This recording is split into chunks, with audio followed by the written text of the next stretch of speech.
as you expand in reach, you trade fame for influence. We've seen this, we do business with Damon John, right? Damon is a legit famous person, been on TV for 20 something years.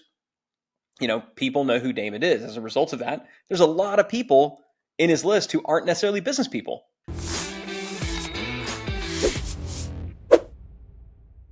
Hey everybody, welcome to another episode of Business Lunch. This is Business Lunch Local Edition, where all Business Lunch recordings in this section were done within a 100-yard radius of one another. All of the participants had to be close to each other, and that's why this one is going to be amazingly, shockingly different from the rest.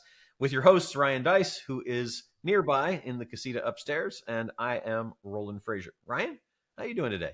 Nearby, but still not in the same room.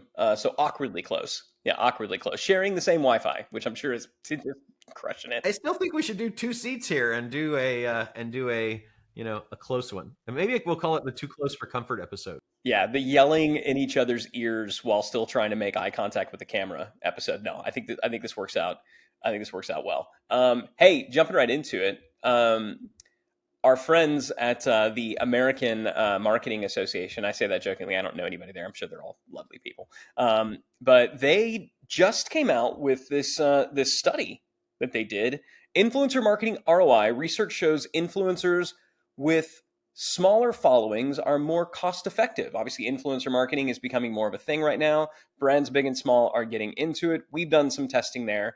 But it seems like they've come to the same conclusion that we came to, and I think talked about on an episode, I don't know, a year or two ago, that the best influencer marketing campaigns are not going after the really big brands, the influencers that everybody has heard of, but instead targeting these micro influencers with like actual real targeted followings of folks, as opposed to people who are merely famous. So I thought it was interesting. I thought it was worth talking about, since I know more brands should be doing influencer marketing. With the emergence of kind of the AI influencer as well, that produces a new wrinkle. But in general, thoughts on this report and the AMA discovering that micro influencers are the way to go. Fortunately, we don't have any friends at the AMA, so I can say with confidence, thank you for saying something that everyone has known for years and years and years. But I think it kind of makes sense if you think about it, and it depends though on what you're selling.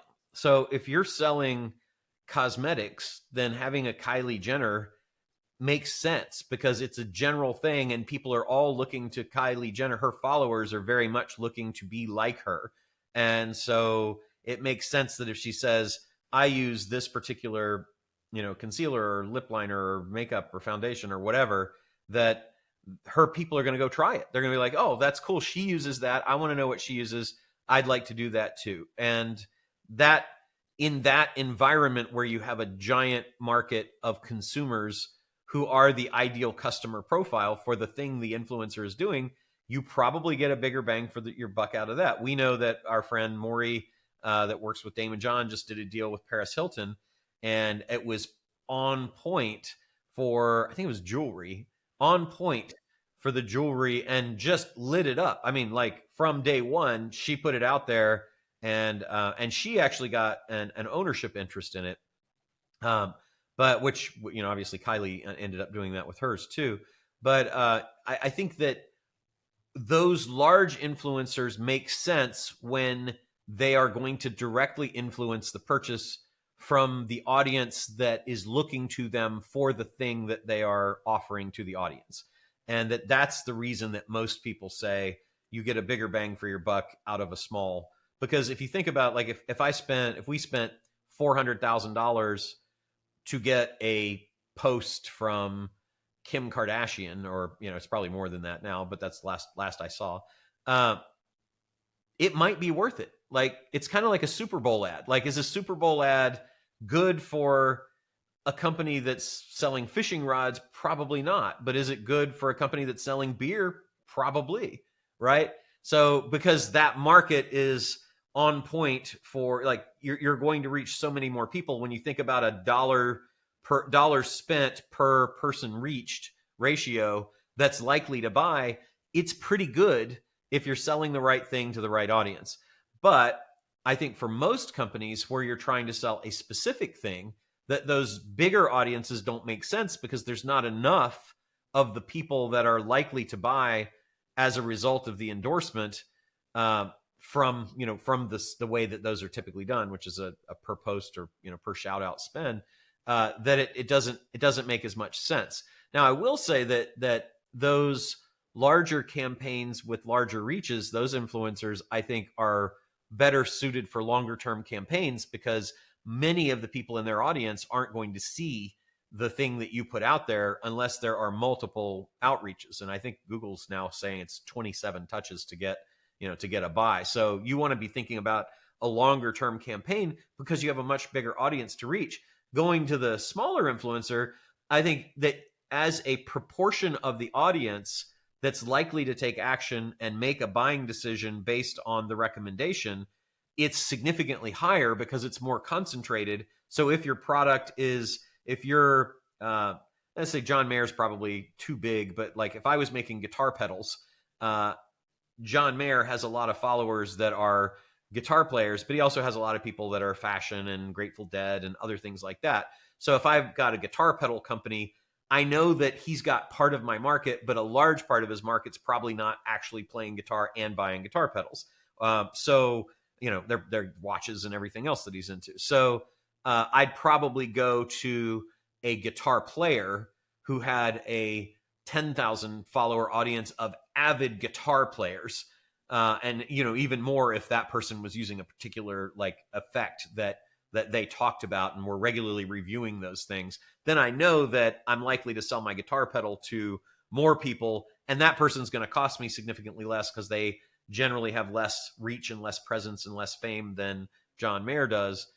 That makes sense. And same thing, like if there was a particular type of cosmetic that was going to be used, that I would probably go to somebody who was reviewing those kinds of things. Like, how do you take care of, how do you go out for the evening, or if you're going to go clubbing, how are you going to do that? Do I want the person that's really saying, get the Lady Gaga look or get the, the SZA look or whatever, Dua Lipa, whatever you're after for this. And they're doing studies on how do you mimic those people's makeup. And I've got makeup that fits that. I'm going to want that person who only has an audience of 20 or 30,000 or even 3,000 as opposed to a giant influencer. So it's more affordable.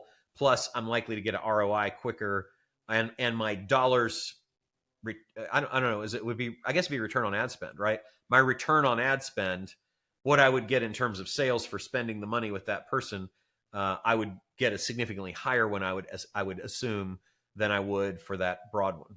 What do you think about all that? I mean, I think there's a challenge in the term influencer, where this is now just what we call people who are famous in social media. We call them influencers, but I do believe that there is a point where somebody they tick over, they cross the tipping point from influencer to famous to celebrity. Yeah. And when that happens, I think you're paying more for, as a brand advertiser, you're now paying more for reach, and what you're giving up is actual influence. I remember talking to Chris Ashenden, and this was probably 10 years ago. But Chris Ashenden is one of the founders of Athletic Greens, now AG1. And so if you listen to any kind of dude related podcasts, they're advertising, AG1. And I actually met him through Tim Ferriss because he was one of Tim's first kind of sponsors.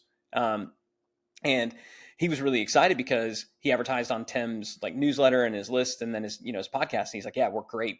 Crush It did so well. He's like, I'm going to scale up. And he went to some really big names and some really big celebrities out there. And I can't remember exactly which ones. And so I don't know that it was The Rock, but it'd be like somebody at that same level. And he did a bunch of them and found that they all bombed because while these people were famous, they didn't actually influence. Like the people who were following them, they were just there to see what their life was like. And they might be interested if they're taking a particular supplement, fine. But then there are some people that you follow because of their supplement recommendations, for example, or because of their fashion recommendations, or because of their musical instrument and accessory recommendations. So I think it's important when you're evaluating, if you want to do a test for influencer marketing, to not just look at who has the biggest following, but to look at who, and not even who has the most engaged following, but who is there because they want to know what this person uses so they can find out what they should use too. Which I think is true of any media, right? I mean, like any media, that's what you should be looking at. If you're thinking about advertising in a newsletter or in a newspaper or on a radio show or a podcast or whatever, it's all about the intent of the audience, right? Why are they there? And so I think that's an excellent point. So yes, I think we would agree with them. We do influencer ads. They have been effective for us. We generally choose smaller, very specific markets. The only downside to those is that you use them up pretty quick because they're not refreshing the number of people that are coming in. And so if people see your stuff 8 times, that's kind of, like there's a limit. You've kind of got what you can get, and it's time to find the next one and let those guys sit until, maybe even a year when they have generated enough new people that you're getting, exposed to a new audience.